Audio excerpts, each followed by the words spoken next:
At Christmas, my niece pointed at my son and said, "Grandma says you're the maid's kid." Everyone laughed. I took my boy's hand and left without a word. That night, Dad texted, "Make sure you send the utility payment tomorrow." I replied, "You will get what you deserve." They did not realize what awaited them the next day. When my niece pointed at my son and said that garbage about him being the maid's kid, everyone laughed. Every single one of them. My mother actually chuckled and looked at my sister like it was some kind of private joke between them. My dad didn't even look up from his plate. I just stood there for a second trying to figure out if I'd really heard it right. But then Natalie kept talking.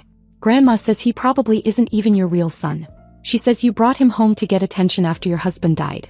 Eli heard all of it. His face didn't change much, but he squeezed my hand and that was enough. I didn't say a word. I didn't ask them what the hell they were thinking, or how they could let a 9-year-old say something so disgusting and cruel. I didn't even grab the stack of cheap presents I'd brought for them. I just turned around, took my son's hand and walked out of my parents' house for what would be the last time. No one followed us.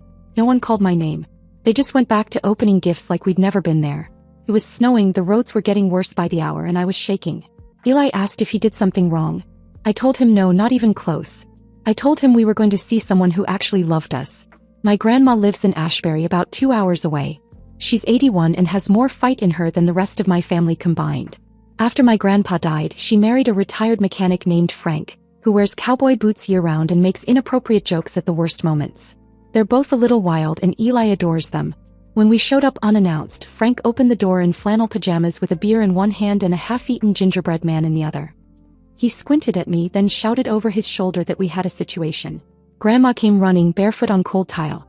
She saw my face and told Frank to take Eli to the kitchen for cocoa. She didn't say anything for a while. Just let me cry in the hallway like I was a kid again. When I finally told her everything, about the dinner, the laughter, what Natalie had said and how my parents just sat there like it was normal, she nodded slowly then walked off to her bedroom. I thought she was just going to get a tissue or maybe some old photos to cheer me up. Instead she came back with a thick white envelope and dropped it on the coffee table. "That's yours. Open it." Inside was a deed to a 2-bedroom condo in my neighborhood, not even 10 minutes from Eli's school. Paid off. No mortgage, no strings, just a key taped to the back page and a little sticky note that said, "You've earned this 100 times over." I couldn't even speak. I just stared at her. She sat down next to me, pulled out her phone and said she had one more thing to take care of. Then she called my mom. "Put it on speaker. You're cut off, Jean. You, Mark, Rachel, all of you. You won't get another dime from me. I know what you said to Stacy. I know what you let Natalie say. And I know exactly how much money you've squeezed out of her since Aaron died. That ends today. Find someone else to pay your bills." My mom didn't even argue. She just hung up. Later that night, while I was tucking Eli into the guest room, my dad texted me like nothing had happened. "Make sure you send the utility payment tomorrow. They're threatening to shut it off." I replied with one sentence, "You will get what you deserve." They didn't know it yet, but this wasn't just about a text or a holiday dinner. It was about years. Years of being used. Years of being the invisible one. Years of being the family scapegoat and the emergency wallet, while they took cruises, posted fake happy photos, and let my child grow up thinking he wasn't good enough. That night, for the first time in a long time, I slept without a knot in my chest. They had no idea what was coming the next day. By 9 a.m. the next morning, they were already scrambling. The first text came from Rachel. "No, good morning. No, I'm sorry. Just one line. Did you say something to Grandma? The bank just declined my card." I didn't answer.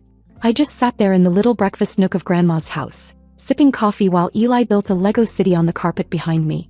The fireplace was going and for once it felt like Christmas. Peaceful, quiet, warm. By noon my mom was in full panic mode.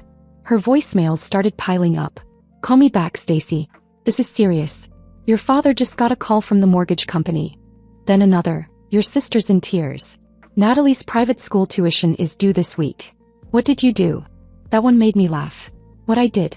These were the same people who sat and watched their granddaughter mock my child like he was a dog begging for scraps. Who let her say he wasn't family.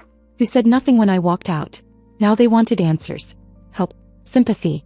They had no idea Grandma moved fast. That morning she pulled the last strings, closed the trust fund she'd set up for emergencies, which they drained to take a healing trip to Turks and Caicos after Rachel's divorce. She shut down every automatic transfer and removed her name from any account that wasn't mine. She even sent a letter to Natalie's school, stating she was no longer sponsoring her tuition and would not be responsible for any future payments. Rachel called me 23 times that day. 23. Eventually she gave up and tried texting. You can't do this to us. This isn't who you are. And then 5 minutes later. You're just bitter because your life didn't turn out like you wanted.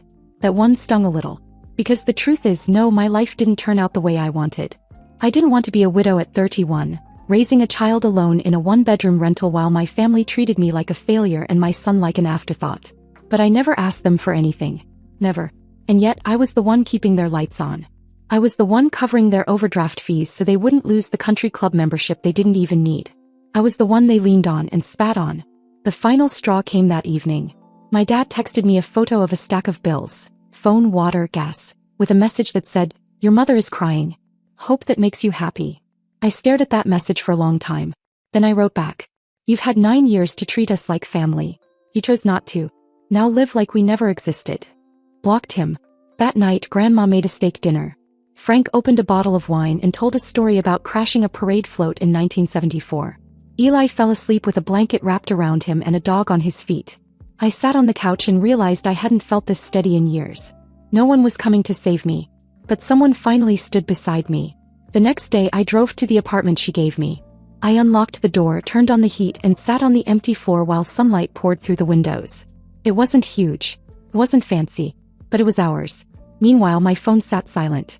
Except for one final email from Rachel's husband, who I hadn't heard from since their second honeymoon last spring. "Hey Stacy, heard about the apartment. Must be nice. We're thinking about downsizing too. Let's catch up sometime." I closed the email. Then I laughed until I cried. They weren't worried about making things right. They were worried they wouldn't get another handout. They weren't family. They were debt collectors with shared DNA. But this time the bank was closed. By New Year's Eve their calls had stopped. They moved on from begging to blaming. The narrative flipped like a switch. Suddenly I wasn't the wounded daughter or the single mom doing her best. I was the traitor. The snake. The one who turned Grandma against the family. They told everyone. Rachel posted something passive-aggressive on Facebook. A long, fake-sounding story about betrayal and how some people use a child to climb a ladder, but that ladder won't always hold. I didn't even respond. I didn't have to, because Grandma commented right under it. "If the ladder broke, it's because you kept sawing at the bottom, dear." A few hours later, Rachel deleted the whole post. But that didn't stop them. My mom called my work. Told them I had been mentally unstable during the holidays and might need some time off. She left a message with HR pretending to be concerned, saying I'd been erratic, and probably shouldn't be around clients right now. I only found out because a woman in HR I'd worked with for years called me privately and said, "Whatever's going on with your mom, it's not our business, but you should know what she's doing." My hands were shaking when I hung up. Then my dad got clever. He tried to reopen one of the utility accounts I'd been paying for, using my name. Had the nerve to try and switch the billing address to his house. The electric company flagged it immediately because the account was already marked suspicious after I reported years of unauthorized charges months earlier. Back then I had just let it slide. This time I filed the fraud report. Rachel tried the most desperate move of all. She showed up at Eli's school. Told the front desk she was there to pick him up. Said I'd asked her to. Only reason she didn't get away with it was because one of the office staff recognized her from a birthday party years ago and got suspicious. They called me right away, and by the time I got there she was already gone. I filed a report with the school district. Then I had the school update my contact list. Only 2 names allowed now, me and Grandma. I didn't tell Eli. I didn't want him scared. I just told him things were a little crazy but he was safe. He looked up at me and said, "Are they mad because you told the truth?" That stuck with me. Because yeah, that's exactly what it was. I told the truth. For once. I stopped covering for them. I stopped pretending. And they hated me for it. Grandma wasn't shocked. She just kept shaking her head and saying, "I should have done this years ago. I spoiled them rotten and now they don't know how to live like real people." She didn't slow down either. She sold off an investment account that had been set aside for future family needs, and moved half of it directly into an account in my name. No more pretending she might change her mind later. No more room for manipulation. She called it a survival fund, not for rent or bills. For anything I wanted. Meanwhile, my parents were spiraling. The mortgage was past due. Rachel had to withdraw Natalie from private school. And according to a message I got from one of Rachel's old friends, someone who clearly wasn't loyal, they were telling people I'd stolen Grandma from them. Like she was a prize to be won, not a woman with her own brain. By the first week of January they were out of options. That's when the threats started. One night I came home from the grocery store and found a typed letter shoved under my apartment door. No return address. It said, "You think this is over? Blood is blood. You're making enemies in your own blood." I showed it to Grandma. She poured herself a glass of wine and said, "Good. Let them hate you from a distance." Then she looked at me and said, "You ready for what comes next?" I said yes, because by then I was done being afraid of them. I thought it was over after the school stunt. I thought maybe the silence meant they'd finally backed off. But that morning, a white sedan parked across the street from the apartment and stayed there for 3 hours. Didn't move. The guy inside never got out, just sat there pretending to scroll through his phone. I noticed him right away. He wasn't from the building. He didn't belong. And I've spent enough years living in sketchy neighborhoods to trust my gut. I called Grandma. She didn't even ask questions. She called someone else. By the time I looked out the window again, Frank was standing next to the sedan with one hand on the roof, casually talking. He wasn't smiling. The guy in the car started the engine and drove off. I never saw him again. When Frank came back upstairs, he just said, "They're watching you now. You ready for what's next?" I was tired of waiting. The next day, I took the file box Grandma had given me, the one I hadn't even finished going through, and opened the rest. Inside, I found more than I expected. Bank statements, yes. PayPal screenshots, wire transfers, debt notices Grandma had quietly paid off without ever mentioning. But tucked inside an envelope labeled 2009 to 2014 was something else. Documents with my name on them. Apparently, right after my husband died, my parents had claimed me as a dependent on their taxes, 3 years in a row, to get credits and refunds. I had no idea. I was working full-time, raising a child and paying my own way through everything, but somehow they still used me to make a few $1,000s more every spring. I ran a background check on myself. They'd opened a credit card in my name back in 2011. Maxed it out. Never paid it. It was still sitting on my credit report. Nearly $7,000 in debt. That was when something in me shifted. All this time I thought I was the embarrassment. The broke one. The dependent. The one they tolerated during the holidays. But they weren't just cruel. They were leeches. They fed off me. Quietly. Carefully. And legally until they got sloppy. I filed a police report. Then I hired a lawyer. Just a small one. Someone Grandma knew from her church. A quiet woman with a soft voice and a brutal sense of justice. We started small. Letters. Formal notices. Identity theft claims. IRS alerts. The kind of paperwork that doesn't make noise at first, but crushes everything in its path once it gets moving. Then something I didn't expect happened. Rachel's husband called me. I almost didn't answer, but curiosity got the better of me. He didn't threaten me. He didn't scream. He begged. He said things were falling apart. That Rachel was acting erratic. That she'd started drinking again. That my parents were accusing her of losing the family's lifeline. That he found out about the forged tuition forms. He said he had nothing to do with it and he believed me now. I asked him why he was really calling. He hesitated. Then he said, "She wants to take Natalie and disappear. She said she'd rather vanish than have to face what she did." I didn't know what to say to that. I don't care about Rachel. But I care about Natalie. As cruel as she's been, she's still a kid. And no child deserves to be dragged into the fallout of a war they didn't start. I told him to get a lawyer. Fast. I told him Grandma had every document, every date, every receipt. And I told him one more thing before I hung up. "You should have spoken up earlier."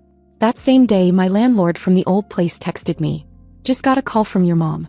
She said she needs your old rent receipts for a loan application." I told her you moved and blocked the number. They were still trying. Even as everything fell apart, they couldn't stop grasping. That night, Grandma handed me another key. I thought it was to a storage unit or something small. She smiled and said, "It's time they saw what real family looks like." It was the key to a cabin. In Colorado. Paid off. Quiet, remote.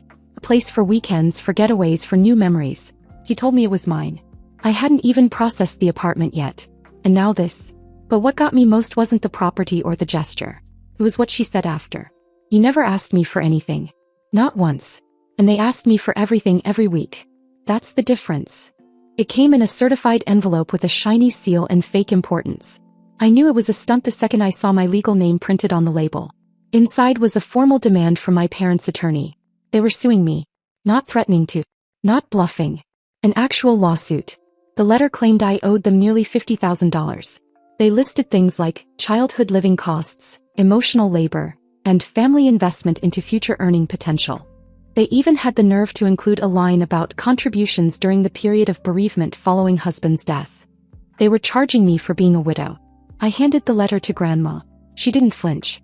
Just said, Then it's time we stop playing nice. We called her lawyer. The quiet woman with the steel trap memory who didn't blink when I told her what was happening. She already had a stack of documentation on standby from everything we'd submitted earlier. The forged signatures, the stolen credit, the falsified tuition paperwork. But the lawsuit never got off the ground. Because 3 days later Rachel was arrested. Not questioned. Not warned. Arrested. Apparently, the school had been conducting their own internal audit after my complaint. They'd discovered years of altered forms tied to state-funded scholarships. And when they cross-checked the financial documents with the tax records, everything unraveled. It wasn't just fraud. It was federal fraud. In the school, they had zero interest in covering for her. Her mugshot hit a local crime blog first. I got the link from a high school classmate I hadn't talked to in a decade. An hour later, it was on a community news site. She looked tired, pale, and angry. Nothing like the carefully curated Instagram version of herself. I didn't share the link. I didn't need to. People found it. And then my mom's lawyer called mine and quietly withdrew the lawsuit. No explanation. Just a single sentence. We're choosing not to pursue this matter at this time. Of course they were. The same week my dad tried to play cleanup. I got a text from a number I didn't recognize. Just said, "We all made mistakes. No one deserves to go to jail over family stuff. Please don't push this." I didn't respond. Because I hadn't pushed anything. I hadn't framed them. I hadn't manipulated anyone. I just finally stopped covering for them. And they imploded on their own. But Grandma wasn't done. She held a family meeting at her house. Not for sympathy. For clarity. She invited whoever still spoke to her. A few cousins, one of her brothers, and aunt. My parents didn't show up. Neither did Rachel. No one expected them to. She stood in the center of the room with her wedding ring in one hand and her will in the other. She said, "Every dime I have is going to Stacy and Eli. The rest of you chose where you stood. And if silence was your choice, then silence is what you'll get in return." No one argued. No one even looked surprised. I think by then they all knew the family was split in two. The ones who helped bury the knife and the one they tried to bleed. After that, my parents sent one final message. "If this is how it's going to be, then we're done. Don't come around when she's gone. Don't show up pretending you care." Then they blocked me. Just like that. No warning. No grand finale. Just a clean break. And I let them. Because by then I didn't want revenge anymore. I had peace. They had nothing left to steal. The silence didn't come with fireworks. No final scream, no slammed doors, no apologies soaked in guilt. Just a notification on my phone. This contact is no longer available. Then another. Then another. Walked. From every angle. As if they were cutting me off. As if that was supposed to hurt. I stared at the screen for a long time. And then I realized they actually thought they'd won. But here's the thing. You don't win by deleting someone from your phone. You win by reclaiming your life. Quietly. Completely. And never letting them near it again. The weekend after they blocked me, I took Eli to the cabin. It had snowed the night before and everything looked untouched. Smooth hills of white, icicles on the porch railing, pine trees heavy with silence. The kind of quiet you only get in places where people don't ruin it. We lit a fire, made hot chocolate, and played a board game on the floor with no phone service, no Wi-Fi, and no drama. That night, Eli fell asleep with his head on my lap while I watched the fire fade. For the first time in years, I wasn't waiting for the other shoe to drop. I wasn't bracing for the next insult disguised as concern. I wasn't wondering if I'd done something wrong. They were gone. Not missing. Not lost. Gone by choice. Or so they wanted to believe. But they didn't realize that I let go first. Long before the messages stopped. Long before the calls. Even before that Christmas disaster. I was already halfway out. They just gave me the last push. And Grandma? She was thriving. She got new glasses, joined a book club, and started going to town meetings just to argue about speed limits and zoning laws. She bought Eli a telescope and told him the stars belonged to him now. Frank built him a tree swing behind the cabin. Me. I stopped apologizing for surviving. I painted the walls of the new apartment pale yellow. I put real curtains up instead of sheets tacked to window frames. I cooked dinner more. Fuck more. Smiled more. I wasn't healing. I was living. Something they told me I wasn't strong enough to do on my own. They were wrong about that. Just like they were wrong about everything else. Sometimes people ask about them. Old neighbors, distant cousins, someone at work who followed the story when it got ugly. What happened with your family? I just say, they left. It's simpler than explaining the years of manipulation, the fake smiles at holidays, the betrayal disguised as tradition. It's easier than listing the lies, the threats, the damage. They left. And I stayed. And that's the difference. But there's one more thing. 2 weeks ago I got a letter. Handwritten. No return address. Just my name in familiar cursive. Inside were two things. A photo. One of me and Eli from a few years back taken at a family picnic before things got really bad. We're smiling. It looks staged. And a single sentence written on the back of a grocery receipt. You always thought you were stronger than you are. I stared at that sentence for a long time. Then I tore it up and flushed it down the toilet. Because I am stronger than they thought. Stronger than they ever were. Stronger than what they made me survive. I didn't fall apart. I didn't beg. I didn't disappear. I raised a child in a storm and taught him how to stand even when no one claps for him. I rebuilt from the ground up. I earned every inch of peace I have now, and I protected it with the kind of fire they'll never understand. They can block me, erase me, pretend I never existed. But they'll never forget what it felt like to lose the only one who never needed them. The mini update. It was a Tuesday. Nothing special about it. Just another ordinary morning. Cereal on the counter. Eli rushing to find his left shoe. Grandma calling to say Frank was trying to fix something that didn't need fixing. Then my phone buzzed. It was an email from a scholarship foundation I'd forgotten I applied to months ago. One that helps fund continuing education for military widows. I opened it expecting another polite rejection. Instead, the first word was, "Congratulations." I read the email 3 times before it sank in. They were offering to cover full tuition for a 2-year program. Any program I wanted. I just stood there in the kitchen holding my phone like it might disappear. I hadn't told anyone I'd applied. Not Grandma. Not Eli. I did it one night after putting him to bed thinking why not try. Then I forgot about it completely. Now here it was. A door I hadn't even dared to knock on was swinging open. When I told Grandma, she didn't cry or gasp or give a big speech. She just said, "About damn time," and poured us both coffee. Eli hugged me and said, "You're gonna be the smartest person in the whole building. And maybe I won't be, but I'll be there. I'll be sitting in a classroom learning something new, building something just for me, with no one to steal it, no one to claim it, no one to mock it. Just me, starting over again. But this time by choice. And that's the best part.